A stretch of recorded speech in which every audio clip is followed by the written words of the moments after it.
Hello guys, আসসালামু আলাইকুম। কি অবস্থা সবার? আই হোপ সবাই ভালো আছেন। আজকের ভিডিওতে আপনারা জানতে পারবেন যে শেখ হাসিনা পালায় না। এই ভিডিওটি বেশ ট্রেন্ডিংয়ে রয়েছে। আর এই ভিডিওটির সাথে কে কে ডুয়েট করেছে আর কে কে লিপসিং মিলিয়েছে আজকের এই ভিডিওতে জানতে পারবেন।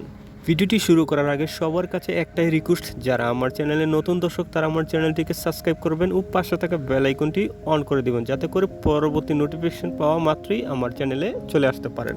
দেশের কোটা আন্দোলনকে কেন্দ্র করে অনেক ট্রাফিক পুলিশ চাকরি থেকে বরখাস্ত হয়েছে, যার ফলে আমার ছাত্রছাত্রী ভাইয়েরা ট্রাফিক নিয়ন্ত্রণ করতেছে। আর এই আপুটি রাস্তার মাঝে দাঁড়িয়ে ট্রাফিক সিগন্যাল নিয়ন্ত্রণ করতেছে, যার ফলে কোনো এক ভাই এই ভিডিওটি সোশ্যাল মিডিয়াতে পাবলিশ করে দিয়েছে। বর্তমানে এই আপুর ভিডিওটি সোশ্যাল মিডিয়াতে এত পরিমাণে ভাইরাল হয়েছে যা বলার বাইরে। তাহলে এখন জানতে পারবেন শেখ হাসিনা পালায় না এই ভিডিওর সাথে কে কে লিপসিং করেছে। ভিডিও শুরুতে থাকছে জনপ্রিয় কন্টেন্ট ক্রিয়েটর এবং টিকটকার আরোহী মিম।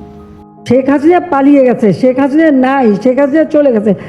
বন্ধুরা, কপিরাইটের কারণে ফুল ভিডিও সাউন্ড বন্ধ করে রাখলাম, চাইলে আপনারা টিকটকে দেখে আসতে পারেন। এর পরের ভিডিওতে আছে আবি চৌধুরী। তাহলে চলুন আবি চৌধুরীর অভিনয়টা দেখে আসি। হাসিনা পালিয়ে গেছে, শেখ হাসিনা নাই, শেখ হাসিনা চলে গেছে, শেখ হাসিনা পালায় না। তো বন্ধুরা, আপনারা দেখলেন আবি চৌধুরীর অভিনয়। এরপরে দেখবেন যে মেহজাবিন তারা।